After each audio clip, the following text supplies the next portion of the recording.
Hello, ladies and gentlemen. Welcome to Simply Technical. We're back again. I believe this is episode 7. And we got a couple different topics, of course. We've had a kind of a backlog of a couple episodes, but it's good to be back recording. Keaton, yeah. Evan, of course. We got to step up our game when it comes to clips. I'm partially at fault for that, but you had a test, so yeah. I was busy the last 2 weeks essentially. If you're worried about the test, guys, don't worry. He got 100. I did. We kind of want to start off with the hot topic that's been going on recently, right? This fucking weather balloon, a Chinese weather balloon is what they're weather claiming. balloon or spy balloon or whatever it is. Yeah, spy weather balloon gate. And balloongate got shot down last night or yesterday evening, I think. Yeah, like when it went over the Atlantic. Over the Atlantic. Yeah. I'm an engineer, but I can't remember which oceans are around the United States. Atlantic East Coast side. Yeah. So it got shot over the Atlantic. It kind of flew in from Canada, followed a flight path down through Montana, North Dakota, and ended up over the Carolinas. Which, if it's truly a Chinese weather balloon, that's a little daunting. Well, go ahead. You mean like literally a weather balloon, like just? I mean, a balloon, a surveillance balloon that flies over the United States. Yeah. That is not the U.S. I mean, if it was the United States, I guess that would be a little weird too. But the fact that it's a foreign entity is not good. So then what was the point? Like, why? What are the speculations on why this was like from the U.S. side, and then what do the Chinese say? Well, I mean, from a military standpoint, it's going to be obviously looking at like they know where our bases are, so they know where to fly it. But how much information can you collect from flying over a Air Force base? You see what type of planes are out there, what kind of maintenance, if they have any. Big thing is surface to air missiles, any type of defenses. Mm-hmm. Granted, it is the middle of the United States, but I mean. The other Air Force bases are going to be a little similar. Go ahead. Yeah, that's where the middle of the United States is like generally where we keep a large amount of military assets, right? Because they're kind of protected from any sort of long range attacks. I guess is that what? Yeah, I mean that's fair to say. Yeah, I mean you have to get a lot closer because currently I don't think we have. I mean nukes are a little different, but I don't think we have anything that could reach all the way around the world. Yeah. I mean, I'm sure there's something in the back pocket that we have. And from the Chinese side, like, if you are to go to war, not that this will lead to war, but if you are to go to war, one of the biggest threats the United States has is their Air Force. Mm-hmm. I mean, obviously, we have a lot of ships, like we have the largest Navy. But the U.S. has the largest Air Force in the world, and the second largest Air Force in the world is the Navy. So, oh my gosh. So like we have more airplanes than like the next like 6 countries combined or something. That's insane. So obviously our air superiority is a huge deal. Mm-hmm. And our tactics, which I know we didn't talk about this before, but I saw something that said, I think it might have been a Joe Rogan podcast or another podcast talking about one of the reasons why the United States is funding the Ukraine war is to kind of study up on modern tactics. I mean, because we don't have like experience in today's... Well, and one of the big things is Russia and Ukraine aren't really using airplanes all that much. Yeah, which I think is because the U.S. has been sending quite a bit of anti-air. Surface to air missiles, not necessarily from like silos, but movable missile turrets. That's interesting, but is it more so because they don't have that technology like Russia and Ukraine? Well, I mean, like a lot of. I mean, yeah, there's not going to be that many like dogfights. I know we heard the Ghost of Kiev or whatever, like way back when the legend propaganda. Yeah, that. But I would think if you have that domination like that, you would use it to your advantage and just Yeah. wipe out towns or wipe out. We know that military age people are here. Let's take them out. Yeah. And they've already evacuated all the women and children for the most part. I mean, there's obviously still going to be some, but any military age man is going to be fighting there. So Yeah. if you're Russia, like, I don't know, it's an interesting like theory. The other theory was, well, we just need to get rid of a bunch of this equipment. Can't really trash it. Let's just send it over. Yeah. And aid against fighting, not necessarily an enemy. I don't think Russia is really the United States enemy currently, but I think they're one of our. you would say they're an enemy? Yeah, yeah. It's like strategical. It's strategic for us to help Ukraine and let Russia cripple themselves without us losing any men, I guess. Yeah. And I mean, if you have extra equipment that you're going to get rid of, you can give it to another country that doesn't, that helps your fight against, like I said, I wouldn't really consider them enemy, but they're definitely not our friend. I mean, yeah. I mean, I would say we dislike them, but enemy is a strong word. I would say like North Korea is an enemy of the United States, but yeah, maybe, I don't know. They're definitely leaning that way. Yeah. But who knows? Like maybe this weather balloon. Back to this weather balloon. Maybe this weather balloon wasn't surveillance, but it seems unlikely. Yeah. What did it fly over? Like multiple bases? Like, Yeah. it seemed like it. So from the research I did, Montana, North Dakota, and Wyoming, it flew over about 4 to 5 Air Force bases, and 3 of them are nuclear capable. Of course, yeah. Now, granted, the fact that the news knows that they're nuclear capable, what does that mean? Well, China knows they're nuclear capable as well before that. Yeah. So, so what? But what's the point of the balloon? Like, why can't you just can't they just have satellites? I mean, they have plenty of satellite pictures of these bases. I'm pretty sure. That's a really good question. I think a lot of it's just pure speculation. Yeah. My initial thought is maybe you don't know maybe the exact location. Maybe you have a little bit more like fine tuning on location. Yeah. Maybe you have a lot better lens to look at these bases. Yeah. Maybe see the type of personnel. I'm not really for sure. This weather balloon, like I said, most of it's just pure speculation.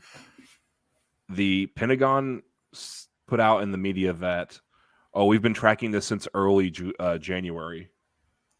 And, early January? Yeah, it's been flying for quite a while. And they also released that, well, there's been several other balloons like trying to fly over the United States too. Yeah, it's kind of just a giant L. But do the balloons get better? They get like better pictures than, I guess, but I mean, we can take pictures of freaking Mars, like. So okay, then why didn't we shoot it down before it got here? Like, this seems like some weird game between. It's cat and mouse, kind of. Yeah. So there's another conspiracy that has a little bit of truth to it, that there was other types of news to cover up, that maybe there was some other type of scandal or something like that in the White House or with White House admin cabinet, maybe. Yeah.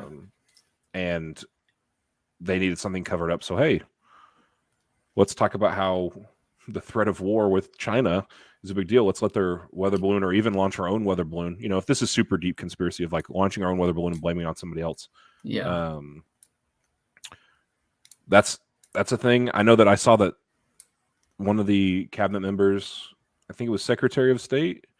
Yeah, Lincoln was going to visit China. This weather balloon started flying over the United States. He canceled his meeting, or delayed his meeting, I guess, for the future. Yeah, but then it seems like they coincided this, or this. It was like almost timed to be at this meeting.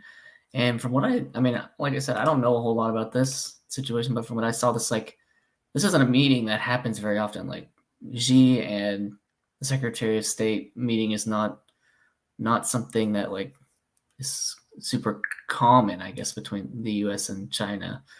So, does it seem like they were trying to strong arm us during this meeting, or like send a message, or just seems very weird Yeah. that both of them are timed around the same time? If like I said, the meetings are pretty rare.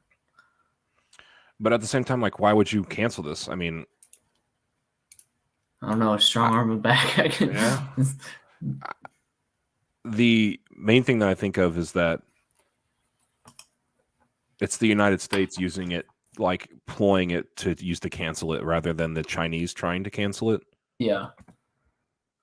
I don't really have a lot of faith, I guess, or reason behind either side wanting to cancel it. But I just have that gut feeling, that gut reaction that maybe why would the United States use this? Why would they allow this balloon over the United States to cancel this meeting? Like, I don't know. That's my thought. Okay, so in the predictions episode, you talked about China becoming more aggressive and invading Taiwan this year, potentially leading to us getting involved. Do you think this is like a kind of an escalation? Obviously, not really towards Taiwan, but towards us, or is this kind of just meaningless? I think it's meaningless, but it definitely doesn't help the situation. Yeah. I'm sure. I say I'm sure. I would really hope that the U.S. and China would have like not just like a group text, like a text back and forth, but like I would hope that they're like constantly communicating to each other. Yeah. Yeah. Like you don't want to cross any boundaries. It might not be the presidents are communicating to each other, but their cabinets are talking. I would really hope so. I mean, in other aspects of like if there's some type of competition, if there's competition, you don't want to. You have like kind of a similar equals. You kind of message each other about like, oh, I don't want to step on your toes over certain things. Yeah. That's fairly common. I would really hope, I'm sure that they do have those kind of communications. I don't think it necessarily escalates towards Taiwan, but Yeah. I would say it definitely sows a little bit of distrust between the American people, the United States government, the American people, and the Chinese government. I think it definitely I separates agree. both of those groups a little bit more. Yeah, it's turning more and more people. I mean, I can remember in 2016 or 2015, I don't know, whenever I guess the election was in 2016, so I guess Trump was running in 2015 or at the time, and he was talking a lot about China and them being basically kind of not. I don't know if he ever said enemy or not at that time, but sort of like hinting at that. And I thought that was something I didn't ever remember hearing that before.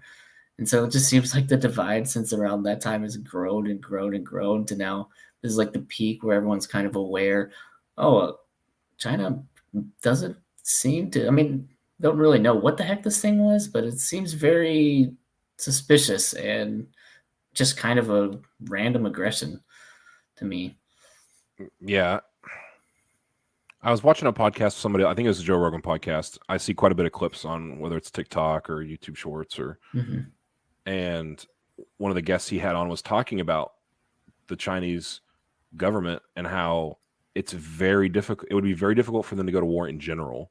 Yeah. Because of the stats show that they are the greatest producer of their own food, but they are also the largest importer. Obviously, they have more people than anybody else in the world. Them in India, and so they obviously have like a food problem. Well, I think they said they grow like they're the largest grower of food in the world, and I think the stat was 40 to 50% of their food comes from internal, which means they have to import the other 50%. Oh wow. Well, you go to war like with somebody like the United States, I think produces quite a bit of food for them. Yeah. You go to war with the United States, guess what? We've chopped off, maybe it might not be 50%, but 30%. You got to get that from somewhere else. And if the United States has a bunch of allies, guess what? Maybe you do lose 50% of your food. Yeah. That makes sense. I mean, both of us are extremely interdependent on each other for so much, and it's very dangerous for both. I guess I only ever see it from the U.S. perspective, and and how we have all shipped all of our manufacturing there is, to me, it's like one of the most dangerous things ever. Because if you get in a conflict and your drug producers in China, well, all your Americans are incredibly unhealthy, and all of us are dependent on, a lot of us are dependent on pharmaceuticals, and those stop flowing. What happens? It's like chaos. Oh, and you can basically apply that to any industry, because China is such a massive manufacturer. And I guess I never considered the opposite, is that we are trade partners with China, so we send them things, so they're also dependent on us. It's a give and take that I guess is why probably won't ever completely spill over, hopefully. Yeah, I mean, the world economy will be in shambles if that happens. Yeah. I think it might have been the similar podcast that the guy was talking about manufacturing in Mexico is actually a third the cost as it is in China because of shipping and imports. Really? And the Mexican labor that is down there is actually more skilled than a lot of Chinese manufacturers and workers. Yeah. That China has put such an emphasis on learning, and their learning is more of a memorization, just like the United States is, I guess. Yeah. But ours isn't as heavily focused on just learning, or I guess memorization, that it's their workers tend to be not as skilled. Yeah. So I don't know how true that is, but it tends to make sense. I can see that. I'm surprised we haven't brought more manufacturing over into Mexico. I wonder if it's just a matter of the chaos with the Mexican government and the cartels. Yeah. Yeah, you have to pay off the cartels to ship things down there. It always surprises me. We like waged wars in the Middle East, and then we kind of just never really did anything about. I'm not saying we should. I generally prefer like an isolationist approach, but just taking that frame of we did a lot in the Middle East, but we never really did anything about what's right next to us, because the cartels are pretty freaking bad, and those drugs do spill over here too as well, and affects us indirectly. Well, Mexico doesn't have oil, so that is true. Yeah, as we are on the back end of all of that stuff, yeah. Growing up Republican, and we don't have to get into this too much, but growing up, a conservative family, we always thought George Bush was such a good president. And as I've gotten older, it's like, yikes. I don't know. I haven't read too much up on it, but from what I've heard, it's not good. Anyways, let's transition if you're available. Yeah. So I saw a tweet about Airbnb, and I don't want to spend too much time on it, but Airbnb cleaning procedures and then cleaning fees. So for those that don't know, I'm sure most of us know what Airbnb is, but Airbnb is like you rent out your house, or you have an extra property and you rent it out for people to come stay in. It's a hotel, but it's really just a house so you can have a larger group. It's tends to be slightly cheaper. Can be. Supposed to be slightly cheaper. So you rent this house for like $150 a night. Well, if you can get, 4 couples or 4 people to stay there, okay, well that's $30 a person instead of $80 to $90 a person in a hotel room if you were to split it up. Well, people are complaining about their business model and how their cleaning fees work. So when you check out of your Airbnb, you're supposed to clean up a little bit. And usually it's very minimal. In my experience, it's been very minimal. Like, hey, make sure you throw the towels in this hamper, put all the dishes in the sink, or that kind of stuff. Yeah. You take the sheets off some of them, the more intensive ones have been take the sheets off the bed. Well, this person's tweet, they did all that stuff. Well, the person messaged them saying they're going to charge them their cleaning fee of $180, which is basically an extra night at your Airbnb, because they didn't vacuum. That's insane. And they leave procedures, like they have like a printout for your procedures on how to leave the Airbnb. I mean, I might just cancel my trip if they said you vacuum. Like, Yeah, you guys gonna do anything? yeah. It's like have you ever seen the, the meme with the little dog and the big Big jacked buff dog? dog. Yeah. I don't know what it's called, but it's like Airbnb hosts a little dog, and it says, "Oh, clean. Make sure you scrub all the dishes, take out the trash, vacuum, feed the birds," and it's just like ridiculous stuff. And then the big dog is this hotels. We do everything. It's like, can I stay up till 10 and do whatever I want? And it's like, do whatever you want. We clean everything every single day. You can leave all your crap in the room. It doesn't matter. Like that's essentially what we've evolved to now. Is Airbnb is like it's become the antithesis of staying at of what it was supposed to be, or it was supposed to be like the more freedom than a hotel, and it's like the opposite now. You evolve out of your own market. Yeah, Because I mean, originally, like I said, it was supposed to be this cheap or less expensive way to travel and stay places, yeah, and it does have its edge case, but it's just become so expensive. And obviously, you're competing against hotels, which are already, I would say, already kind of expensive. hmm But because your price are going to have to be somewhat similar. So yeah, if you have 12 beds in this house, okay, well, it's not going to be $200 a night. It's going to be yeah, 400. yeah, yeah.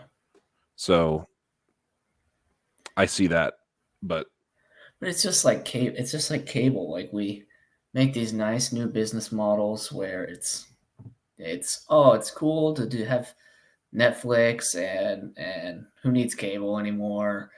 And then you get all these different streaming services, and they end up being more altogether than cable does. And Airbnb is kind of like that, to where it's like, oh, it's cheaper than a hotel, and now people have just gotten more and more.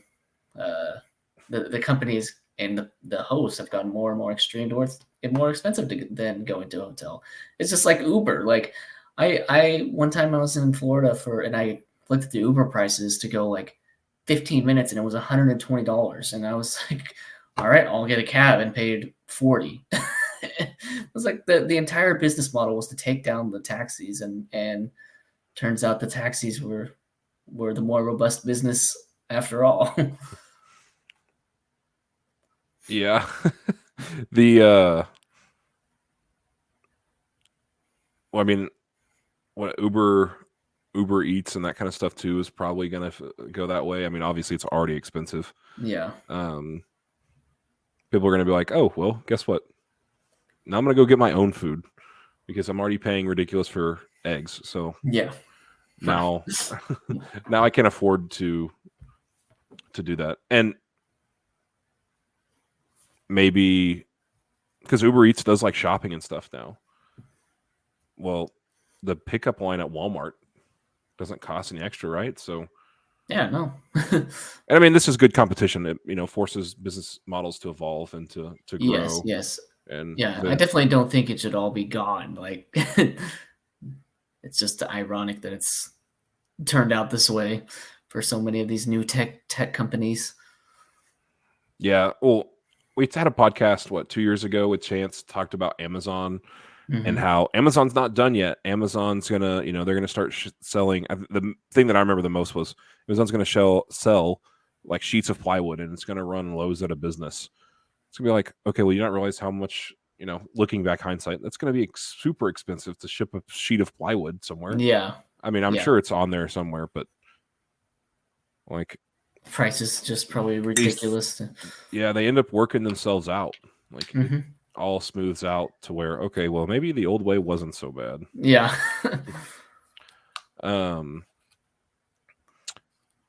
I don't know how much we want to spend on that, and it was, Oh, I'll pretty also short. say I about Airbnb, kind of not quite the same, but also I think it got like so saturated with people. Everyone was become like, just you bought a house, and then you eventually moved out of your house and bought another one, and you turned that first one into an Airbnb. So the market got extremely saturated. So now I'm pretty sure there's a ton of, like, it's a big movement. Airbnb hosts are just losing all this money. They said they have essentially like 10% occupancy when they were having 80 to 90% occupancy before. And so it's also playing a part in the housing market, I think, because all these people are selling their Airbnbs just because it's such a saturated market at this point. Yeah, well, I read something a long time ago that, like, I guess financially you're allowed to rent out your house for X amount of days a year, like Yeah. for tax purposes. And I don't think it's really contributing that much because your house, the way your house is versus how an Airbnb should be, Mm-hmm. are two vastly different things. I Yeah. mean, obviously, even if your house is in tip-top shape, super clean all the time, everything's organized, you still have your personal stuff that needs to be locked away because somebody's going to end up stealing that. Mm-hmm. You have to have space for them. You have to have like extra commodities, I guess commodities that are consumables, maybe, of like shampoo, body, soap, towels. Like, yeah, that's nice. You can earn an additional like $5,000 a year, I guess. But the amount of like money you're gonna have to spend or time that you're gonna have to spend to change your house into an Airbnb-esque rentable house is not gonna be worth it. Yeah, that hassle is definitely not worth it, especially if you're not getting a good occupancy rate. Yeah. Yeah. And then you gotta like, okay, well, now I gotta go stay somewhere else, while these people are in my house. Okay, well, you gonna get a hotel? Like, Yeah. it just doesn't make any sense. Summarize: hotels are dominant. Just stay at hotels unless you got more than seven, Yeah, I mean, eight if you have people. if you have 4 to 8 people, not bad. And or if you want to do like something really cool, like it's a weekend getaway, and you want to stay in like a mansion. Mm-hmm. Obviously, that's going to be super expensive, but like that's still obviously you're not going to get that at a hotel. So if you're looking for that kind of niche, I want to live extravagant for the weekend in a mansion or a 10-bedroom house, something ridiculous. That's Airbnb is a very solid option, I think, for that. Yeah. Like it's a vacation choice. If you're trying to be economical, obviously a hotel is probably still going to be better. Yeah. But I've seen people do that before. I had a past coworker that was like, "Oh yeah, we just go like to these super nice Airbnbs like once a year, and like the family goes, and it's like twice as big as they actually need, but it's like super fancy, up to date, modern." So, but you talked about economics, so I was doing a little bit of research on topics and saw Unusual Whales, which is a Twitter that talks about the economy. And they had written an article that ended up coming from CNBC. A lot of their stats did. So U.S. credit. I guess let's not start with that. Let's start with the car story. I think you had a car story that's which kind of put me on this track. I'm sorry. Oh yeah, no, yeah. Basically, speaking of the financial thing, I saw a tweet that was essentially like America has just some of the worst financial literacy, and I might botch these numbers just by a little bit, but directionally they're right.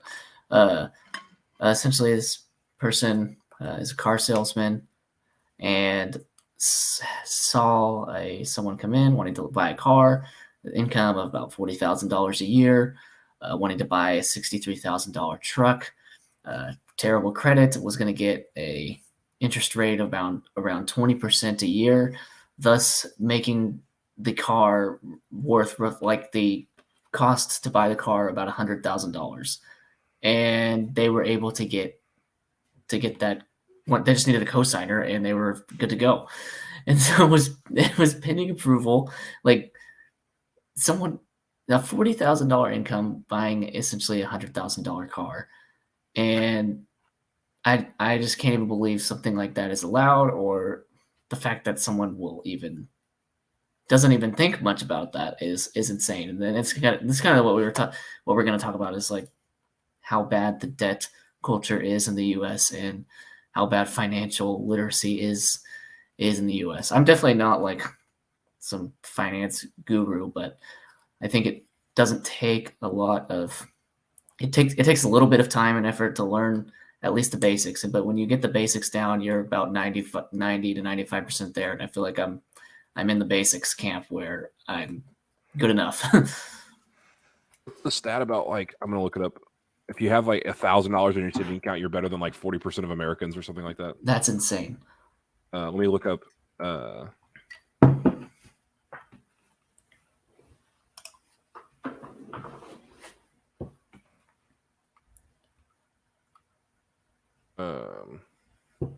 Yeah, 56% of Americans can't cover $1,000 emergency expense. That is so sad.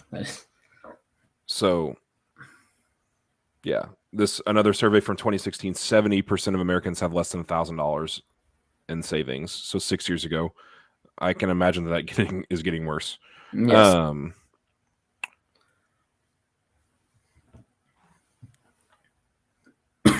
In your school, I see this all the time. In your school, do they teach any type of financial literacy, anything? In high school? Yeah. Yeah, they did actually. We had a finance class and they talked about debt and buying houses and getting a loan. Yeah, taxes, loans, investing, really basic. I mean, good stuff, like stuff that everyone should know. But we might have a bit of a debate on this because I think I see where this is going. So did you have that? I had it as well, and which I think is it must have been it was a required class. We had to take it to graduate. Yes. And I mean, obviously it's high school. People are not paying attention.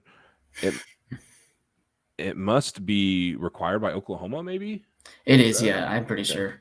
Which goes to my point of I always see tweets or people complaining about it of, well, my school didn't teach me how to do this in high school. Well, obviously you wouldn't have listened anyways. And then 2, Oklahoma has like one of the worst educations. Why are we the ones that have it? We have terrible education. I guess I thought you would go the opposite way and like you said, most people, huh? No. I think we're on the same side on this. And I feel like it's a very contrarian side is that the finance class is kind of useless. When you have no skin in the game, it means nothing.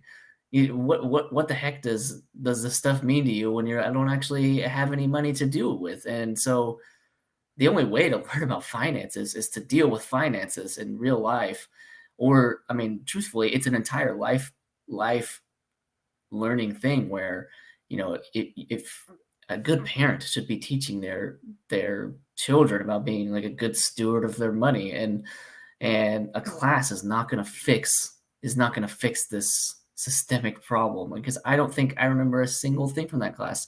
And to be honest, I actually do remember one thing from the class because it was completely wrong. It's a lie. This was talking about it was like a calculator for savings interest rate in a bank account, and it was set to 7%. I was like, what? That's essentially like a stock market, like an S&P 500 investment calculator. But yeah, like you said, I always see these tweets. Oh, we need finance classes. This is why I don't know what the heck I'm doing. And it's like, okay, finance class, fine. But it's not going to fix what you're doing. You can fix it on your own. You can go look. You can use Google.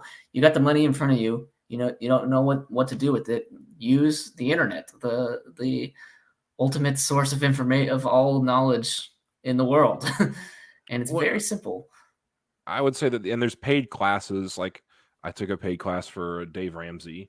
I mean, obviously he has a free radio show that talks about this kind of stuff too. Yeah. But I took a Dave Ramsey class. And I mean, his philosophies are out there on the internet. There are no secrets. So it's not that hard to do the 5 minutes of research and figure out the best way. And I have seen a bunch of people that bash Dave Ramsey. Of course, everybody has to bash each other.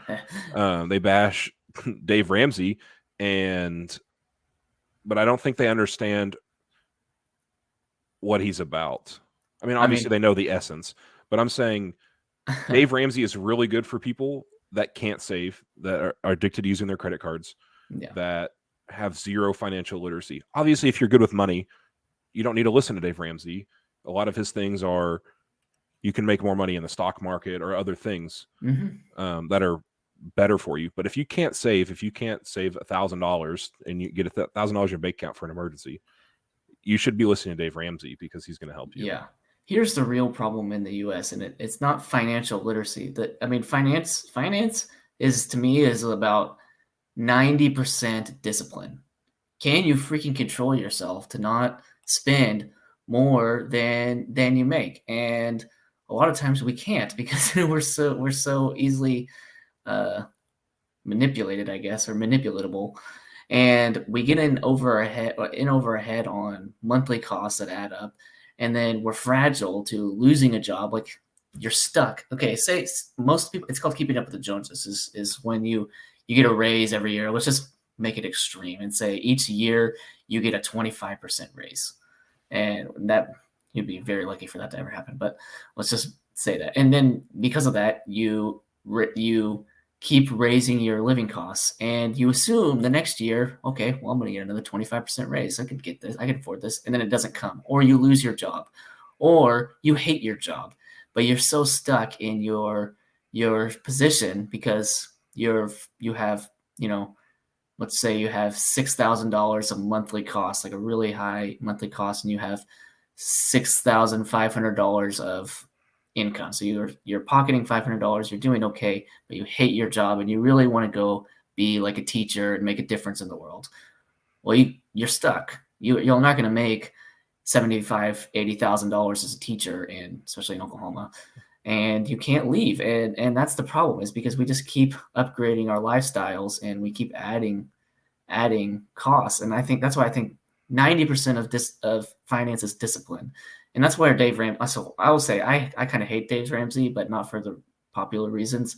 But what he is really good at is that discipline aspect that a lot of Americans lack. Is they don't know how to save, like you said, and they need someone like Dave Ramsey to be giving in that ear advice, like don't get a credit card, don't ever have any debt. And that's really good for people who are at the base level. But if you have discipline, Dave Ramsey's generally not good, because you can make a lot more money using credit cards intelligently. You can make a lot more money instead of buying a car or a house, like half in cash or whatever craziness he says, to invest in the stock market and put down 10%, 15%.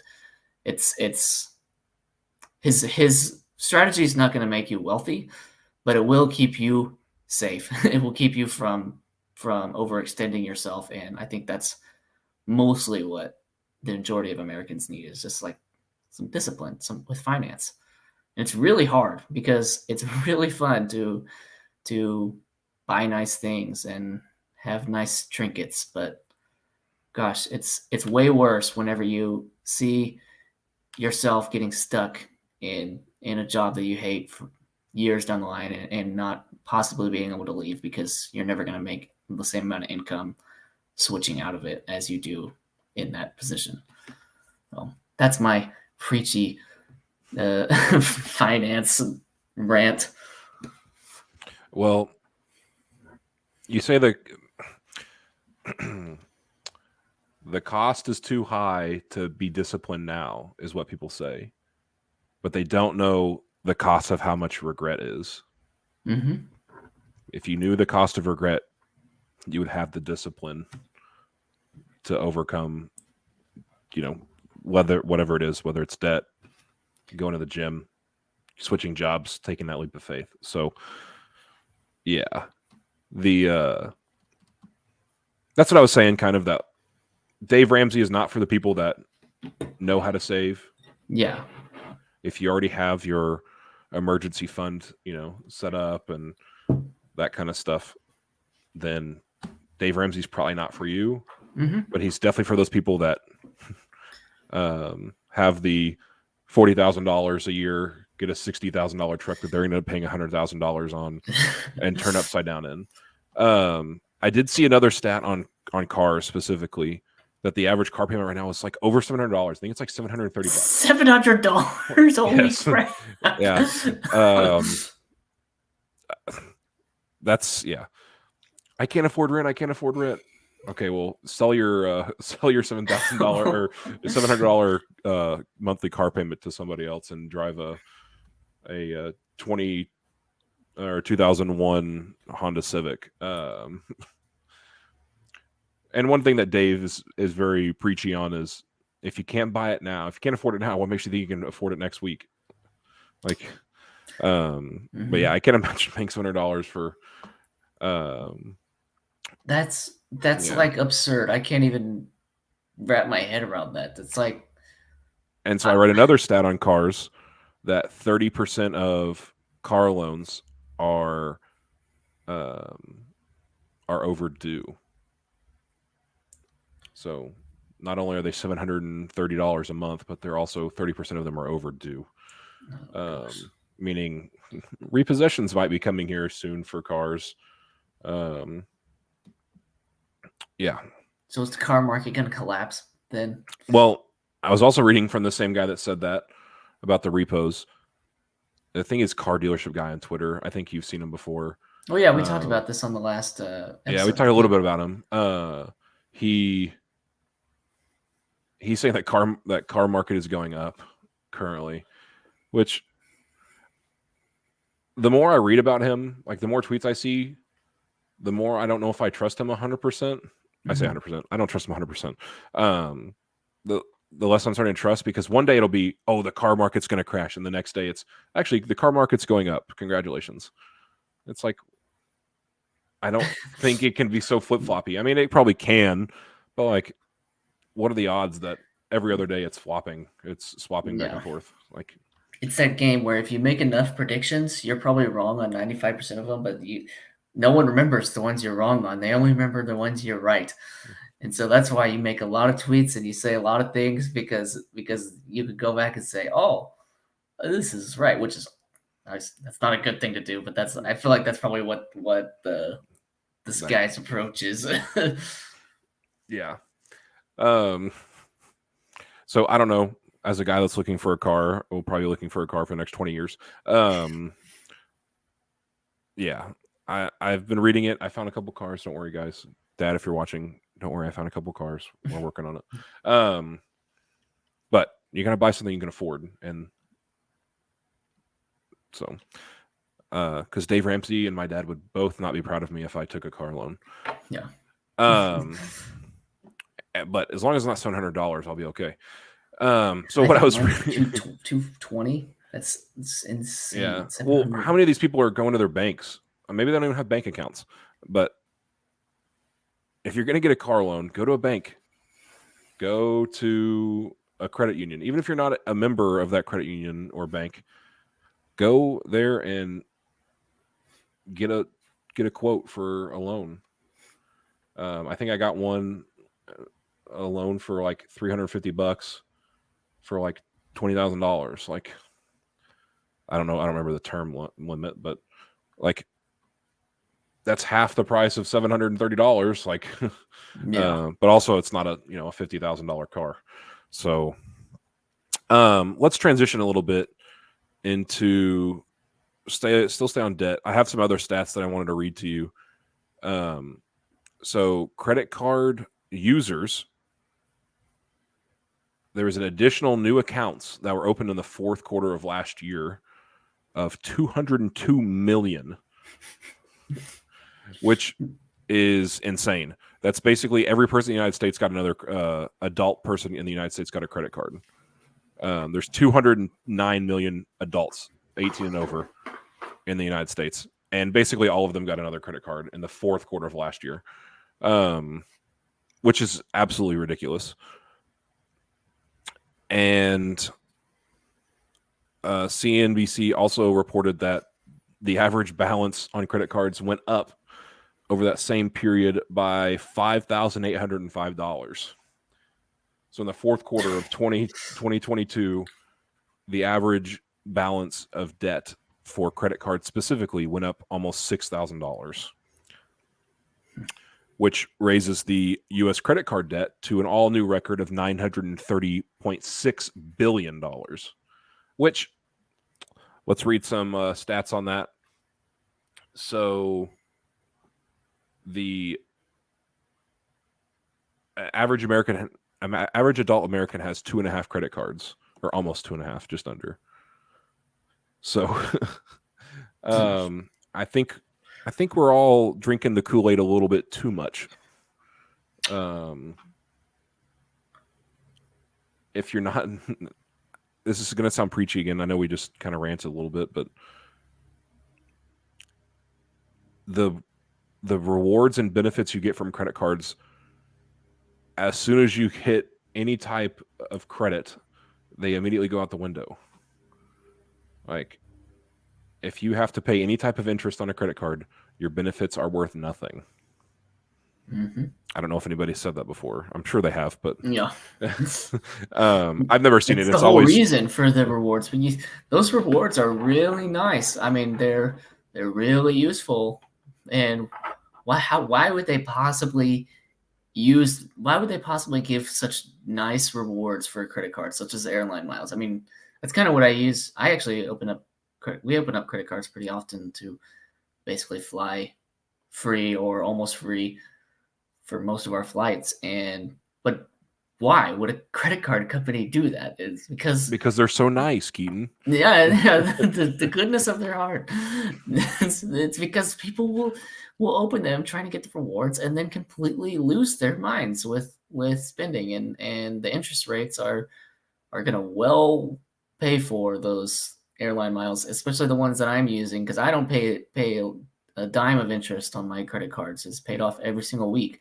So I'll enjoy these nice rewards, but so maybe we should give these secrets out about credit cards.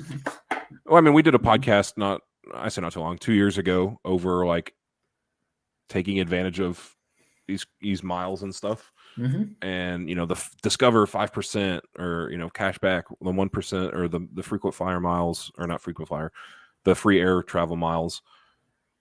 And yeah, if you can manage that stuff, good for you. That's awesome. But for 70% of Americans, I mean, if the average American has an outstanding balance of $6,000, say $6,000, like, their interest is going to be like $150 a month, $200 a month.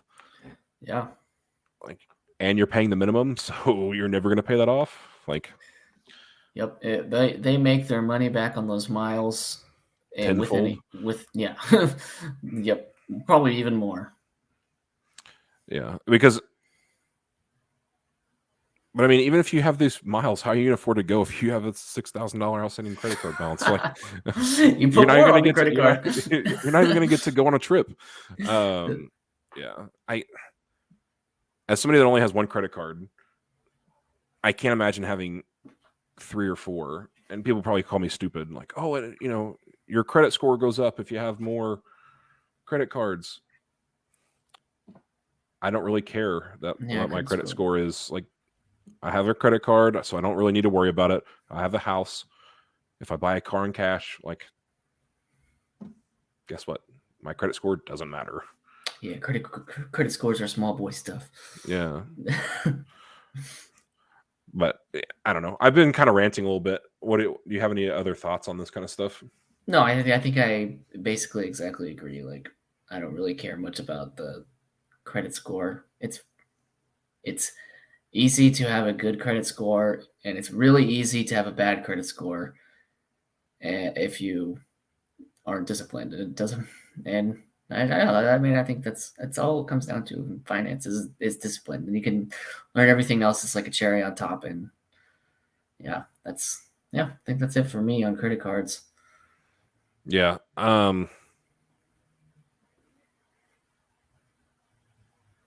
Yeah. I mean, everybody's in debt, I guess, or most people. What were you saying earlier? You said that we're just copying the. Yeah. Somebody said the citizen just following the lead of the government. Like, yeah. And the other thing is, well, the government has the audacity to give me a credit score. Look how much debt they have. Like, yeah. Hopefully we can get out of this. So we had. I think there's 2 general problems. The number one is the discipline aspect of credit cards. I think we've covered that really well. But then the second one is, it seems like the credit card debt has gone up quite a bit recently, like really recently. And that's actually, I feel like that's a symbol, a sign of something else. And that's less a sign of discipline and maybe more a sign of actual economic struggles, like desperation to, no one Stay has the afloat. money to stay afloat. And so they open new credit cards and go into debt, which just, I feel like further increases the cycle or spiral down into debt. So I don't know. I mean, to me, that's kind of what the 202 million new credit cards signals to me is it's like, holy crap, I can't afford this and I need to pay my, I don't know, health bill or something. So they open a new credit card and go into debt, which is worrisome. I mean, I don't really feel I feel a little bit sorry for the undisciplined, but less so, but a lot more, I guess, empathetic for the people who are Genuinely desperate. poor Yeah. people. Yeah. Yes. Um. Yeah. The economy. Yeah. I don't. I don't even know where to start. Are student Seems. loans still on hold? Yeah. Yeah. Until June. Yeah, forever. It's Forever? been 3 freaking years, basically. Almost exactly 3 years in a month. Uh, like what's I don't understand. I don't understand how people are going to cut when the student loan payments resolve. This is another aspect of the problems of financial literacy in the U.S. is people got those loan programs paused, and I guarantee at least half have adjusted their lives to having a 258 extra dollars a month because they're not paying their loans. What's going to happen when it comes back? They're not going to be able to afford these things, and then it's another whole mess that I think is going to happen in the near future if they ever actually turn them back on. The reason they haven't is because everyone just keeps kicking the can down the road until the next whatever politician is gonna bring it back is going to be incredibly unpopular. So they kind of have to fall on the sword of bringing it back as it's kind of a necessary evil, I guess. Yeah. The my my theory on that, of as far as the politician goes, it's going to be Biden. The guy's old enough. The guy's late enough in his career. Do the all unpopular things while he's in office. We can just say, well, he was crazy. That's not the true Democratic Party. And I don't know. That's my theory. I don't know how true that is. Not trying to take a political stance on him at all, but if I was in politics, that's what I would do. Like, we'll just blame the old guy. He's on his way out. I could see that, but I don't know why they wouldn't do it already. Like the midterms are over, and the next election is coming up. It doesn't matter if Biden's not planning on running. I think the party that brings student loans back is going to be incredibly unpopular for several months. So it's like, I guess the Americans have really short memory. So I guess June is, if it comes back in June, then it's going to be long forgotten by 2024. So maybe I'm kind of talking myself out of it now that they'd be less popular. But well, I mean, for Oklahoma, I think it's Inhofe. I think he's pretty old, isn't he? Inhofe is gone now. Yeah, he is. I thought he was. Yeah, he's gone now. He just left in midterms, or yep, yeah. Okay. I think they had the new. I don't know who the new senator is, but I think they have a new one now. I read some bill like on who voted on one of the bills, and he voted for one that I was like, that doesn't make any sense. And I was talking to somebody. He's like, well, he's on his way out. What does it matter? Like, he's gonna do whatever handshakes in the background that he needs to do, and get out of there. So, like, hey, we'll give you some money if you vote for this. We know you're on your way out, so it won't hurt your legacy. So, I don't know. I think that's kind of what's going to happen for Biden, but I could be completely wrong. I could see that. Yeah. We're getting close to the hour mark. You have any hot takes? I guess I kind of just gave one. I don't know if that's a hot take, but yeah, I think I gave my hot takes on the finance part. Yeah, I can't think of anything else right now. Airbnb's collapsing. Yeah, I will bring up. I next week I will talk shortly about. I haven't read this paper yet because I haven't really had a lot of time to read extra science.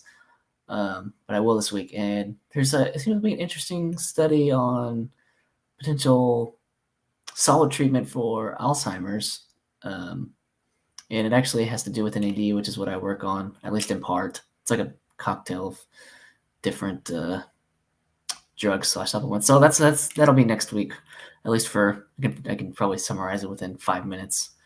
Well, if the study is as promised, sometimes the headlines look nicer than what the actual data set is, but we'll see. Yeah. Let's see. ChatGPT. I saw somebody hook up. They had ChatGPT write a story for them for their English class, and it had to be handwritten. They hooked up you saw the tweet that I sent you. Probably. Yeah. They hooked up their paper to a 3D printer and put a pen on the 3D printer, and it wrote their paper for them. So we've come full circle for. You can't stop us. Also, that kid's going places. Yeah, he'll be for Microsoft. I think Bill Gates used to have some foundation was like finding the laziest people that are smart. Yes, I've heard of that before. Yeah, so maybe he'll be through that. The places you want to look are the lazy, smart people who have basically automated away their life tasks. Those are the best people to hire. Yeah, they'll save you a bunch of money in the long run. Yeah, and then once they're done, you just fire them, right? So, well, if we don't have anything else, this has been Simply Technical. Like, subscribe, show us some love on YouTube Shorts and TikTok. We had just posted a couple more clips, so appreciate it. See you.